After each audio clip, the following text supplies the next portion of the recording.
Okay, guys, it is now time for us to talk about the pro wrestling storyline and basically what it was all about back in the territory days. A lot of people, when they look at wrestling today, I don't think they understand the actual storyline and how it was important to professional wrestling and how it was done back in the territory days.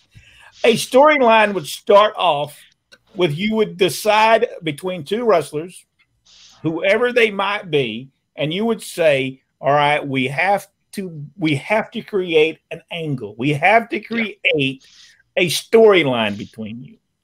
And I guess if you want to look at that and you want to just kind of parallel that, you would have to look at Dusty Rhodes. And Rodney, this was the angle. And I think you know where I'm going with that, with Dusty Rhodes and Ole Anderson. They were going to put them together, and now I think you could probably explain the storyline of Dusty Rhodes being the guest referee in the whole thing. And that was the angle that they were going to do to get Dusty Rhodes and Ole Anderson together.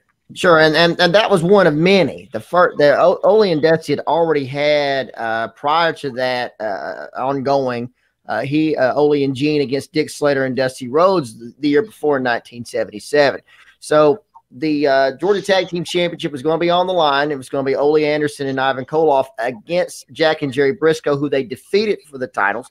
On television, Stan Hansen hurt Jerry Briscoe, so it's substitution. Mr. Wrestling 2 would take Jerry Briscoe's place against Ole Anderson and Ivan Koloff.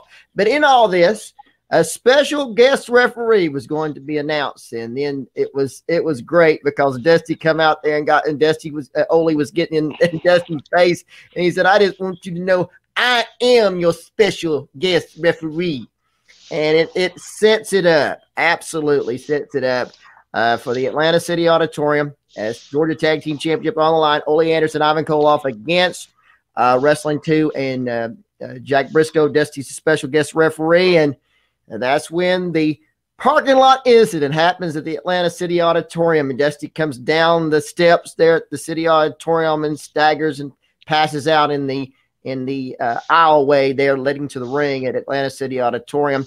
I would always remember that they showed that clip of him coming down the steps as a bumper for years on Georgia Championship Wrestling.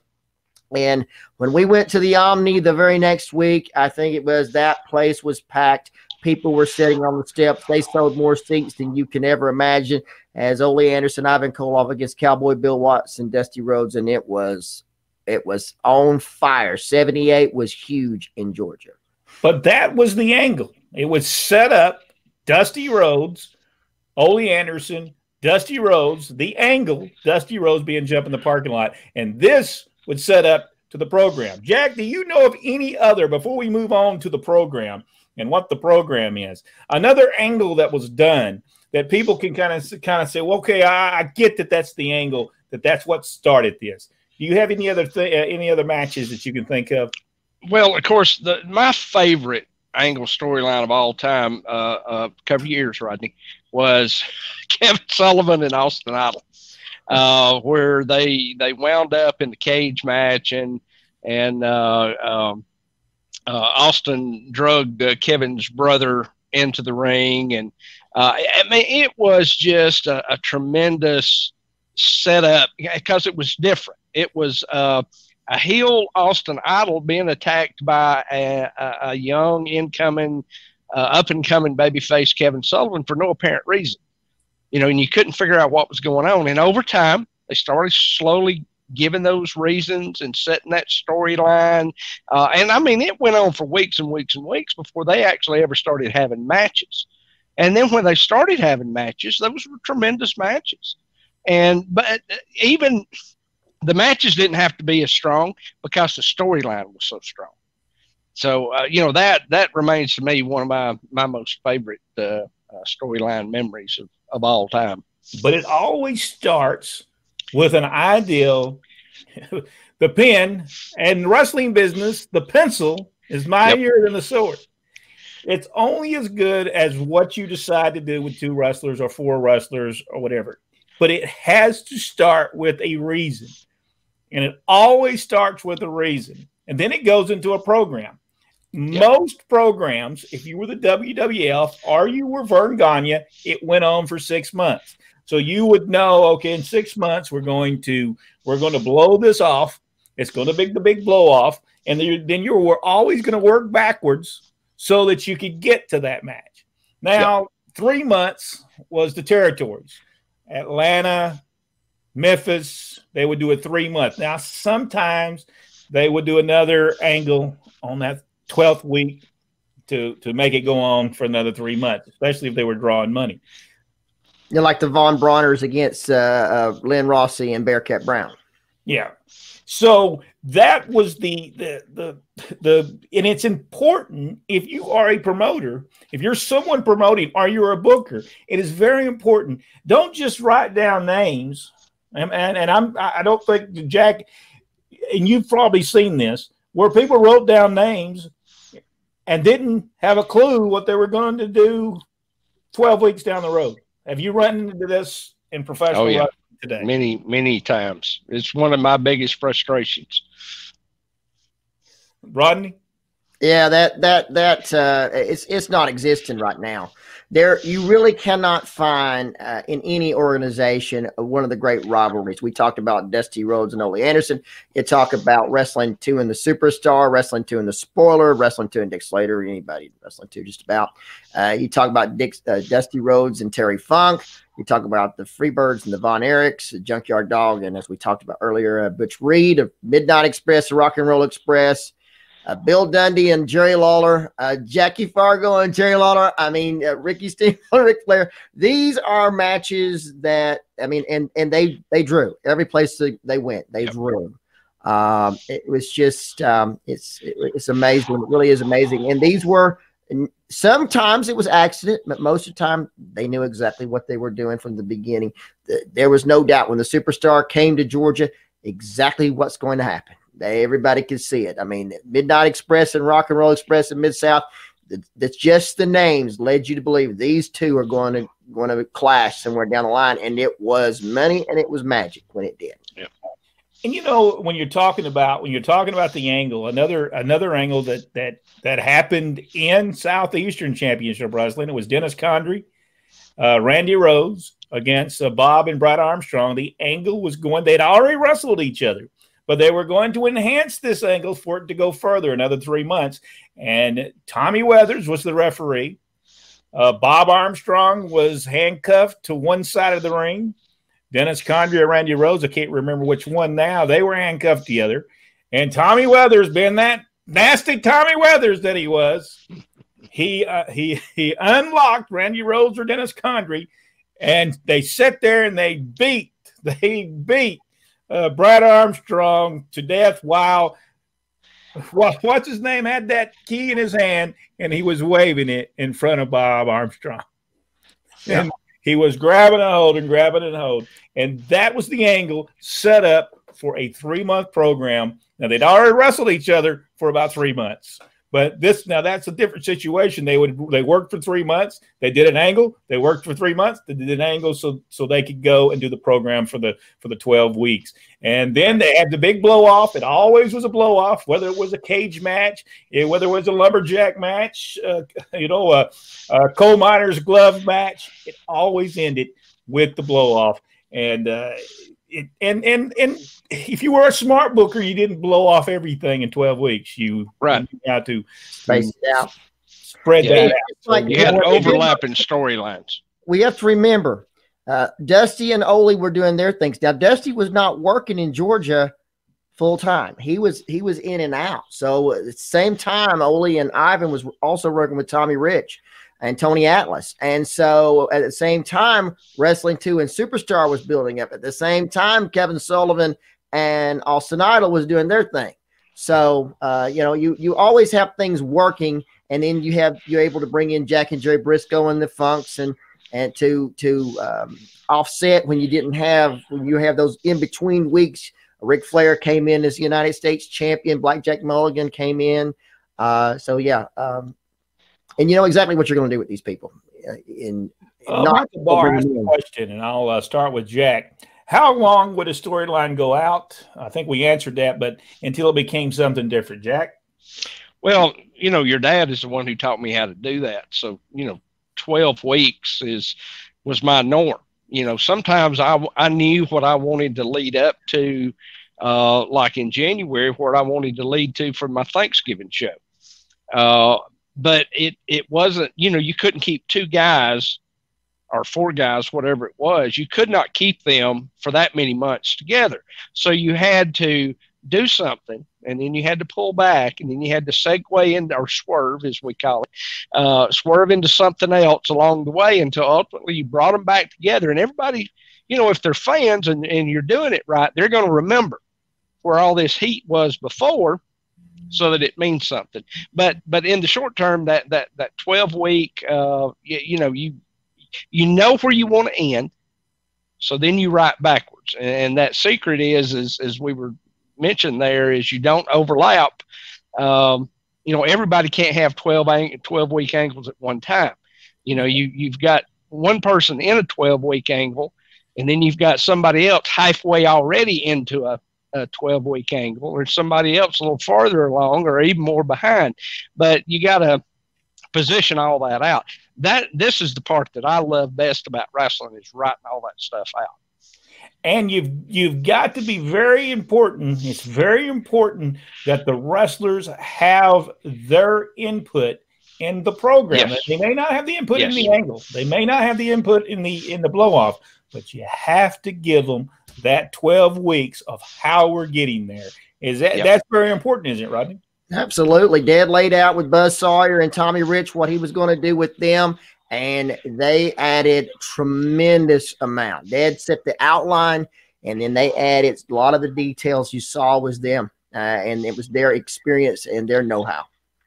And Wrestling 2 Superstar, their angle as well. It started out the last time they wrestled each other. It started out Wrestling 2 getting his robe tore up on television. That was the angle. Then they went to the program, went to the shackle matches, and all the stuff that they did that would lead up to their end. Nightmares against Jerry Stubbs and Dirty White Boy, Dutch Mantell and Wendell Cooley, all they had their input in what was going on. Yep. Victor Nash said, did Dusty Rhodes ever feud with Dick Slater? Yes. In Florida, he did. Mickey Mayfield said, when 2 territories share their talent, who got paid, the talent or the promotion? Jack? Well, I think a lot of that had to do with where those guys were on the card. If you're sharing Ric Flair, then Ric Flair is going to get paid well, plus the promotion he's home based at gets cut, plus the NWA gets cut. So, there's a lot of pockets to take care of in a situation like that. But normally, let's say a Dick Slater, if he's kind of peaked in Central States and he needs to go to Georgia for a while, then that's just a matter of, hey, he's available. Can you guys use him? Promotions work together because, if the talent's good, you eventually want them to come back. And the way they come back is that you take care of them in this process. Right. So, that's the way it goes. Right. Normally, whoever is on the talent, if you say that if you were Bill Watts and you had Buzz Sawyer and Tommy Rich at the Superdome, normally it was Bill Watts paying the talent directly. I don't think he paid Wood Barnett. Michael Barr asked the question, did a storyline ever give a wrestler a push, Rodney? Most all storylines give wrestlers a push. Either way, it's always that way. If someone doesn't come out better off, or both do not come better off at the end of it, you've done something wrong. Think about it. Superstar in Wrestling 2 could have easily went against, of course, we did see it Superstar with Tommy Rich and Tony Atlas, and Wrestling 2 could have easily worked against Ole and Ivan or whoever else. So it's always great that a storyline should always at the end get everybody over. Same thing with Rock and Roll at Midnight, should be able to move on with somebody else and draw just as much. Jack? Oh yeah. I mean, the whole purpose of everything that we do is to push our talent out of any everything that we do. Even if you're just taking guys out there and letting them shine. they get a different opponent every time. You're still telling a story. You're showing how good they are, and you're building up to an actual storyline with somebody at some point. Bill Goldberg is your prime example of that. Yeah. Daniel Lang said the Sammartino Zbyszko storyline was incredible. The way they build it little by little every week until it finally climaxed at the cage match in Shea Stadium. That was the great storyline. That was the angle. They did the angle between Sammartino Zbyszko. Then they did the program. And then the cage match was the blow off. That's it's simple, but then again, if you do not really realize the wrestling business and know the wrestling business, you will miss something. And the key there was Bruno Sammartino was over like nobody's business. So Zbyszko, I think Zbyszko hit him in the chair. That set the stage to the big show coming up, and Zbyszko building that heat all the way to Shea Stadium, and it's huge. And then, of course, Zbyszko, they had such backstory with that too, of that he had trained Larry and had brought him up in the business and had taught him so much, and then and Larry was quite successful up there for a long time. So that when that turn happened, it meant something. That whole story meant something. And Zbyszko, we're not taking away from Zbyszko's talent either. Zbyszko knew exactly what he was doing. Interviews were just outstanding. Yep. Richard Hood said, Jack, you're a wrestling mind. Is he talking about a mime or a mind? Mind. I think he meant mind. Well, I'm going to tell you, everything that I know about how to do wrestling came from Ronnie West and Bob Armstrong, guys who sat down with me and taught me. So it's very important to really understand the wrestling business first. If you can understand it first, and it's not as people say, well, it's easy. Well, it's really not easy. Thought processing has to be there. You got to be very important that if you have 5 matches, they're not all working the arm the same match. Basically, they're working the arm. Make sure one guy works the arm, the next match they work the leg, the next match they do a headlock, the next match. Please, if you're booking a wrestling show, do not allow the wrestlers. You got to give them a certain guideline so you don't have the same match, because I have seen that happen.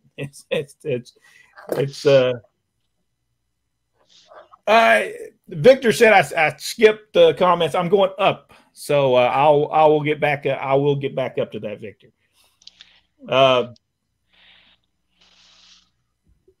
Michael Barr said, Brent, that angle and other angles drew the crowds. Takes a good booker to plan these angles. I agree with you. Michael Barr said, right, Rodney, most of them were great draws. Richard Hood asked, guys, which angle was better, Ole and Dusty or Ole and Thunderbolt? Rodney? Wow, that's they were both awesome. They really were.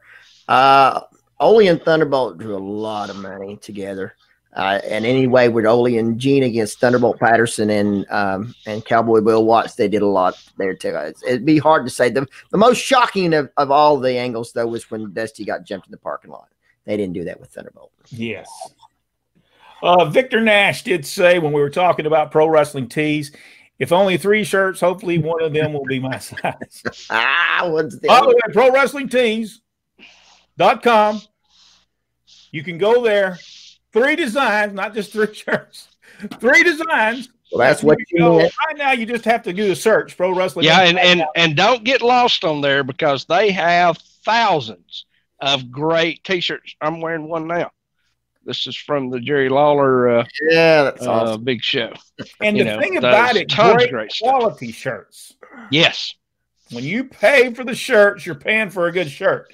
You're not. It's not going to be thin. It's not going to be a bad shirt. You're going to get a good shirt every time you buy something. Yeah, these are not iron-on. They don't peel off. It's really good, top quality. Michael Barr said, "I need a Jack's shirt T-shirt. No pun, Jack." You can also use it for a car cover. Victor Nash said, "Me too." I think we already answered that question. Now let me go on down through here and see where I was at. Kevin Penley said, so I'm guessing Dave Sullivan wasn't a Sullivan. Well, you don't hear Rodney talking bad about him, so you know what.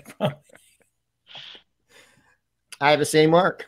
Victor Nash said, have any of you watched the new NWA? If so, what are your thoughts? I have not watched it, Jack. I have watched it, and I know a lot of those guys on there, and I am thankful to see a lot of them having jobs.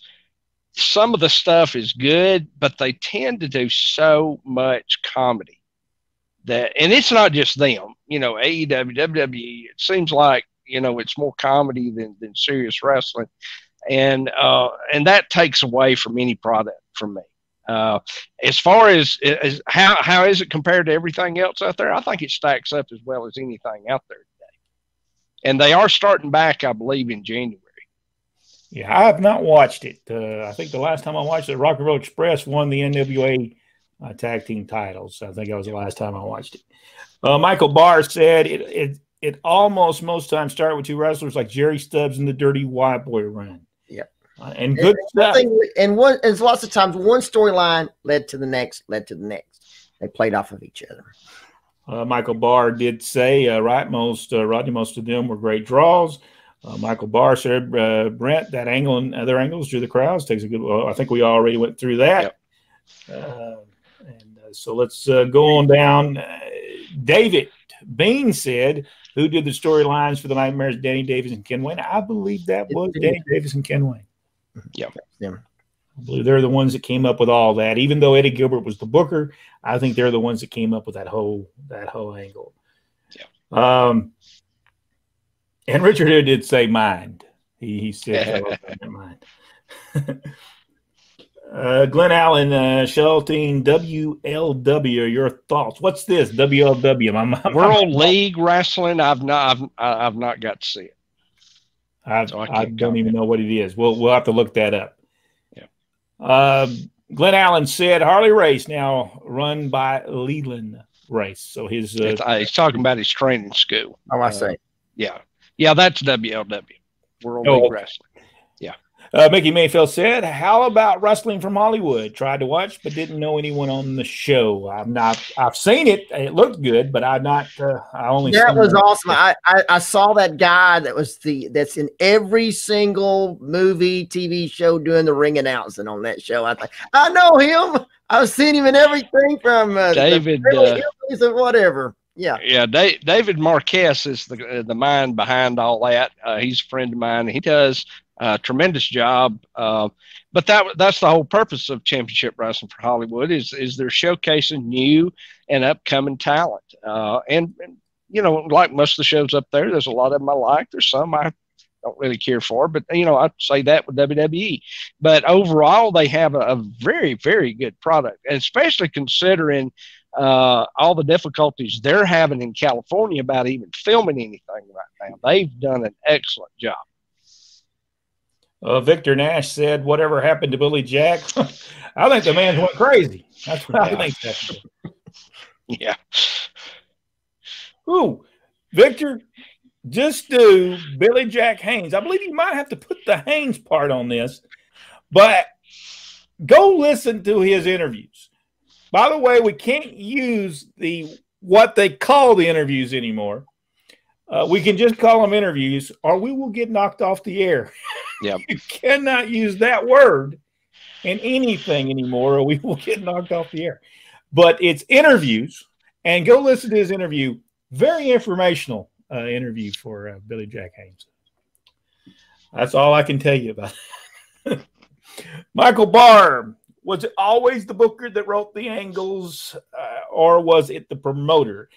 Mostly it was the booker. They always had a booker. Now, I'm not saying the promoter didn't book it as well, but by most times, the Jim Barnett, he always had a booker. Now, Ron Fuller, he would book it, and then he would get Robert Fuller, Bob Armstrong to book it. All right, Louis Tilley there for a while was also a booker. So it was kind of a collaboration sometimes. Do you agree with that, Jack? Yep. Right. I was there. I saw that. they had a very good system because they wouldn't, as a booker, you can get burnt out. And the way they swapped that book around, kept the product fresh, I believe. Atlanta had all kinds of different bookers. Atlanta, when we first got there, it was Tom Ernesto. Then that split happened, and Tom Ernesto still booked in one, and then they had a ton of people that booked it. Bill Watts came in and booked Georgia Championship Wrestling, and then Jerry Jarrett came in and booked Georgia Championship Wrestling. Then Gary Hart came in and booked Georgia Championship Wrestling. I don't know, Gary Hart might have been in between there somewhere before he got there, but Ole Anderson booked it, Robert Fuller booked it, Louis DeLay booked it, Buck Robley, back to Ole Anderson, George Scott. There was all kinds of bookers while we were in Atlanta. So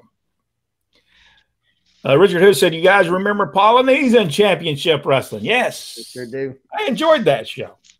Yeah, Ricky Johnson, Rocky Johnson's brother, the Rock's uncle, and I are pretty good friends, and he posts a lot of stuff on his time at Polynesian Championship Wrestling, how much he loved it there. Lars Anderson most of the time was the booker in Polynesian Championship Wrestling. We'll answer one more question, and then we'll have to get off of here. Glenn Allen Shelton said Gary Hart also in Texas, and Victor Nash also said, "Okay, thanks. Billy Jack was only here in Miami for 6 months." I don't think he ever stayed anywhere for a very long time because, well, just watch that interview. You'll see why. Kind of wore his welcome out pretty quick. Yes, he did. Leonard said Memphis had a booker, but Lawler called his matches, yes, at all times. I think he did. Daniel Lang said Dory Funk Jr. and Gary Hart don't get enough credit for booking Mid-Atlantic before Dusty in 1983. Also, Gary Hart doesn't get the credit he deserves, I don't think, for the time and the houses he drew in Texas. Yeah.